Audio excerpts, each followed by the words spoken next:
नमस्कार दोस्तों, मैं पद्मजा भुवनेश्वर ब्लेसिंग टीम से। हम चर्चा कर रहे हैं तरकम सरदयान जी की द्वारा लिखी गई किताब कर्म और पुनर्जन्म के 10वें चैप्टर का, जिसका नाम है द पेमेंट ऑफ डेट्स या फिर जो ऋणों का भुगतान। लेखक लिखते हैं, हमारे जीवन में ऐसा एक नियम है, जो कानून है, जिसे ऋणों का भुगतान कहा गया है। यदि ये एग्जैक्टली हम समझते हैं दोस्तों, आगे क्या लिखते हैं लेखक, समझते हैं। चलिए, यदि कोई हमसे कोई किसी भी तरह का ऑफरिंग प्राप्त करता है, मतलब भले ही खाना वस्त्र हम कभी दान करते हैं, कोई ऑफरिंग प्राप्त करता है, कोई अनपेड लेबर करते हैं किसी के लिए हम, मतलब जिसका हमने कोई उसका इन एक्सचेंज, हमारे लेबर का एक्सचेंज में हमने कुछ उससे एक्सेप्ट नहीं किया है, या फिर हम शारीरिक, भावनात्मक, मानसिक रूप से अगर किसी को किसी भी तरह से हम अगर मदद करते हैं, तो वो बंदा आपके लिए ऋणी रहता है।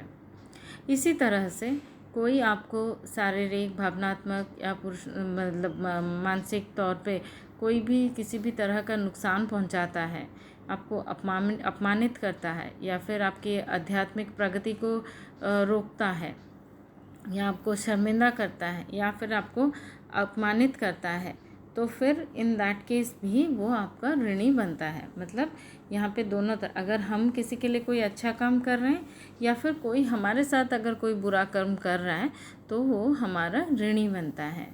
जिन लोगों को आप सलाह, ज्ञान, प्रोत्साहन, मानसिक उत्थान, दिशा, चिकित्सा, संरक्षण प्राप्त हुआ है आपसे, वो सब आपके ऋणी रहेंगे।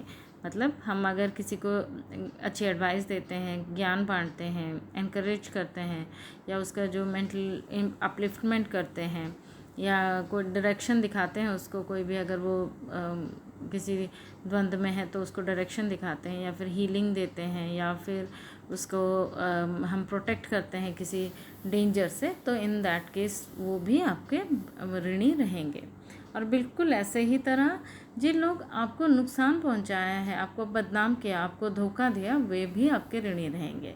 तो जितना अधिक उन्होंने आपका नुकसान पहुंचाया उतना ही अधिक वो ऋणी रहेंगे। मतलब वो ऋण की जो मात्रा रहेगी, हमने पहले जाना था, जो हमें तकलीफ़ देते हैं वो किस तरह से वापस आता है, हमने पहले चैप्टर में जाना था। तो अगर जिस लेवल में जिसने नुकसान पहुंचाया है, और कितनी कितनी लेवल का नुकसान है वो, कोई छोटा मोटा चीज़ है तो वो ऋण छोटा मोटा रहेगा, लेकिन अगर कोई भारी कर्म हमारे अगेंस्ट किया गया है, तो फिर वो बहुत ज़्यादा मात्रा में ऋणी रहेंगे। और जितना अधिक उन्होंने आपका अपमान किया, अपमानित किया, या उन्होंने आपको तकलीफ़ दी, उतना ही उनको ऋण ज़्यादा चुकाना होगा। मतलब यहाँ पे हम समझे तो कोई भी हमें अगर कोई तकलीफ़ दे रहा है या कोई प्रॉब्लम हो रही है, तो वो आगे इन फ्यूचर में उसको पेमेंट करना ही है, वो डेट का वो पेमेंट उसको करना ही होगा। तो लेखक लिख रहे हैं, यही कारण है कि हमें ये सलाह दी जाती है कि हम उन सब की चीज़ों के बारे में चिंता ना करें जो हमने लोगों को दे दी है। मतलब यहाँ पे हम समझे तो अगर हमारे अच्छे कर्मों का नतीजा है जो लोग ऋणी रह रहे हैं, तो हमें उसकी चिंता नहीं करना है। मतलब अगर आपने किसी को हेल्प किया है और उसने उन रिटर्न कुछ भी उसका नहीं किया है, तो आपको वो चिंता करने की ज़रूरत नहीं है। ये जो ऋण है उसको वो वैसे ही, अगर वो माने या ना माने, ये फ्यूचर में वो उसका ऋण चुकाने ही वाला है।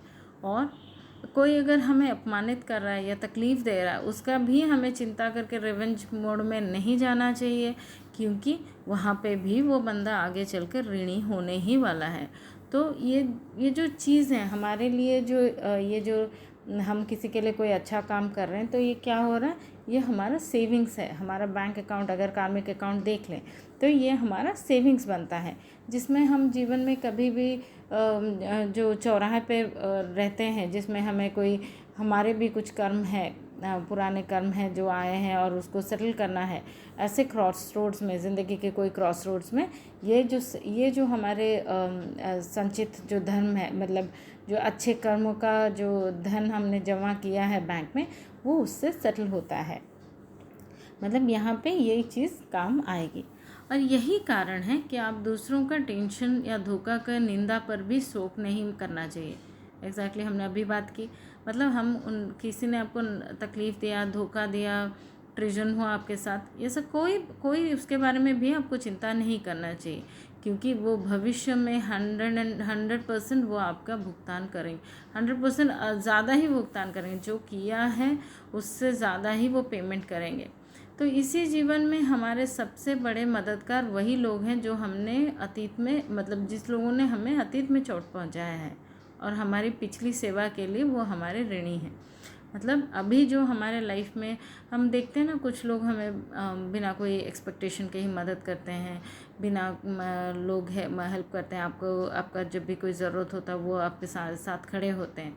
वो लोगों को या तो हमने उनके लिए कुछ कर्म किए हैं, जो पिछला हमारा कोई सेवा उनके लिए हमने की थी तो वो रिपे कर रहे हैं, या फिर उन्होंने हमें चोट पहुंचाया था, किसी भी तरह से अतीत में हमें चोट पहुंचाया था तो उसका वो भुगतान कर रहे हैं। और लेखक लिख रहे हैं, यदि आप अपने शिक्षक, माता पिता को अस्वीकार करते हैं तो आप फ्यूचर में उनके लिए बलिदान करेंगे।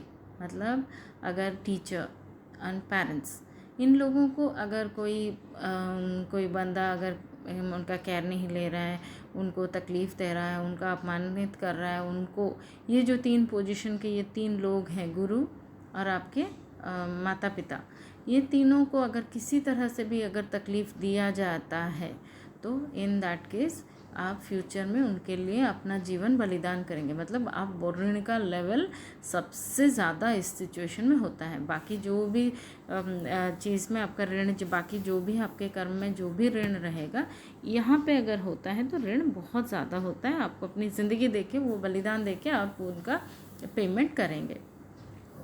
और लेखक लिख रहे हैं, फ्यूचर में अगर किसी का गुलाम होना चाहते हैं तो सबसे बेहतर तरीका है उसको बदनाम करो।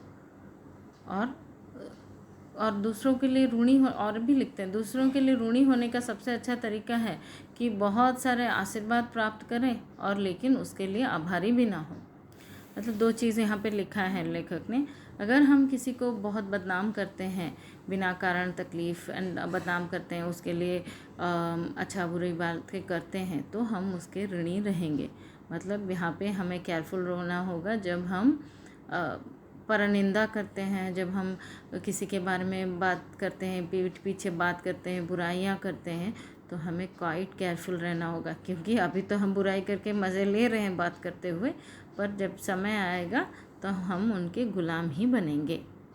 और दूसरा लिख रहे हैं कि अगर आपको उनसे आशीर्वाद, कोई लोग मतलब इस कंडीशन में हम देखें किसी के आशीर्वाद प्राप्त करते हैं और आभारी नहीं होते हैं, मतलब कोई हमें हेल्प कर रहा है किसी सिचुएशन में और हम उसके लिए हम थैंकफुल नहीं होते हैं, तो वो भी हम बहुत कर्म कर रहे हैं, क्योंकि उसने हेल्प किया, हमने थैंकफुल नहीं हुए तो मतलब हमने अपने अकाउंट में लिखवा लिया ऋण, हमें आगे चल के उसकी सेवा करके वो ऋण को चुकाना है। तो इसका सीधा सीधा मतलब यही बनता है कि जब आप किसी से हेल्प या ब्लेसिंग्स पाते हैं तो उसके लिए ग्रेटफुल होना चाहिए। मतलब आप हमेशा ही ग्रैटिट्यूड के मोड में रहना चाहिए। मतलब हमारी ज़िंदगी में जो भी खुशियाँ मिल रही हैं, जो भी हमारे साथ अच्छी हो रही हैं, हम बहुत टाइम के बाद उन चीज़ों को अप्रिशिएट करना भूल जाते हैं, लेकिन हमें वो अलर्ट रह के ग्रैटिट्यूड मोड में होना चाहिए। और जीवन, लेखक लिख रहे हैं, जीवन इन्हीं कानूनों पर ही काम करता है, ऐसे ही ये कानून पे काम करता है। और लेखक दूसरा एक मेंशन कर रहे हैं कि सब किताबों में जिन कानूनों के ऊपर चर्चा नहीं होता है उसको लॉ ऑफ रिकॉग्निशन कहा गया है। ये लॉ ऑफ रिकॉग्निशन क्या है दोस्तों?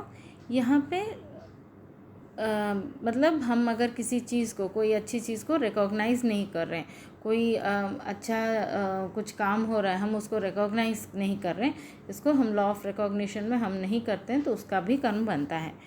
लेखक ने ये सुंदर तरह से इसको एक्सप्लेन किया है, देख लीजिए। लोग सूक्ष्म रूप में इसकी चपेट में आते हैं। मतलब ये जो लॉ ऑफ रिकॉग्निशन के कानून के जो एक सटल वे में हम लोग उस कानून में फंस जाते हैं। ये कानून कब फंसते हैं लोग? जब वे दूसरों को सुंदरता को पहचानने से इनकार करते हैं, दूसरे की सेवा को पहचानने से इनकार करते हैं और उनकी सेवा को अपने स्वार्थ और मुख्यता से चिंतन करते हैं। मतलब वो कोई एक अच्छा काम कर रहा है, कोई ब्यूटीफुल कुछ वर्ल्ड को सुंदर बनाने की कोशिश कर रहा है, कुछ एक आपके लाइफ में ब्यूटी लेके आ रहा है, लाइट लेके आ रहा है, लव लेके आ रहा है, लेकिन या फिर आपके लिए सर्विस कर रहा है, तो हम उसको अगर उस चीज़ को हम पहचाने नहीं और हमारे जो स्वार्थ, हम सेल्फिशनेस में आ जाएंगे और हमारे फुलिशनेस के वजह से हम ये चिंतन करेंगे तो उसका ड्यूटी था, वो उसके लिए क्या थैंकफुल होना। तो इस तरह से हमारे अगर गलती हुई तो इसका भी बहुत कर्म बनाते हैं और हम खुद को ऋणी बनाने की कोशिश करते हैं। तो उन लोगों को पहचानना ज़रूरी है हमारे लिए और सराहना भी करना ही ज़रूरी है, तभी हम इस जो लॉ ऑफ रिकॉग्निशन के जो कानून से के चंगुल से हम बच सकते हैं। हमारे आसपास प्रकाश होना और नकारना एक महान अपराध कहा गया है। मतलब लाइट है हमारे पास आसपास, लेकिन हम उसको नेगेट कर रहे हैं। और सुंदरता होना, ब्यूटीफुल कोई चीज़ हो रहा है लेकिन हम उसकी चुगली करते हैं, बिचिंग करते हैं। एक बड़ा, मान लीजिए आपके पास एक बड़ा फलदार वृक्ष होता है, फलों से भी भरा हुआ है, लेकिन आप उसको काटने की कोशिश करते हैं या फिर सुखाने की कोशिश करते हैं। तो क्या कर रहे हैं एक्चुअली? देखिए, तीनों ही चीज़ जो मेंशन किया है लेखक ने, आपका लाइट, लव एंड ब्यूटी, तीनों के अगेंस्ट हम कोई भी कर्म करते हैं, जो भी कर्म हमारे इसके अनुरूप नहीं हो रहा है, नेचुरली वो कर्म बना ही रहा है। तो अगर हम कर्म बना तो रहे हैं और कोई ये सब अच्छे काम कर रहा है, हम उसको रिकॉग्नाइज भी नहीं कर रहे, तो भी हम कर्म ही बना रहे हैं। जब इन मूल्यों को अगर हम रिस्पॉन्ड नहीं करते हैं तो इसका मतलब है कि हम ईर्ष्या से दूषित हैं, मतलब हमारे अंदर ईर्ष्या भरी हुई है। अगर हम जेलस होते हैं तो क्या होता है, हमारा माइंड उनके अगेंस्ट हमको कर देता है, हम उनके बारे में सही गलत बुराइयां करते रहते हैं। तो ये लेखक लिख रहे हैं, ये कॉन्शियसनेस जो हमारा अल्टीमेट गोल कॉन्शियसनेस है, सोल कॉन्शियसनेस है या मोक्ष, जब हमारे कॉन्शियसनेस का जो अल्टीमेट गोल हमारा है, ये इस तरह के अगर हमारे कर्म रहे तो ये सबसे बड़ी दयनीय स्थिति है, लेखक लिख रहे हैं। जब तो इस तरह की अगर गलतियां होती हैं तो हम एक निराश व्यक्ति के रूप में अपने आत्मा के सामने खड़े रहते हैं। मतलब हम डिप्रेशन में आते हैं, इस तरह की चीज़ें जब होती हैं तो हम डिप्रेशन में आते हैं और हमारे आत्मा जो पसंद करती है यही चीज़ों को, लव, लाइट एंड ब्यूटी के प्रिंसिपल के साथ ही जाना पसंद करती है, लेकिन हम उसका उल्टा कर्म करके हम उसके सामने एक डिप्रेस्ड आदमी की तरह खड़े रहते हैं।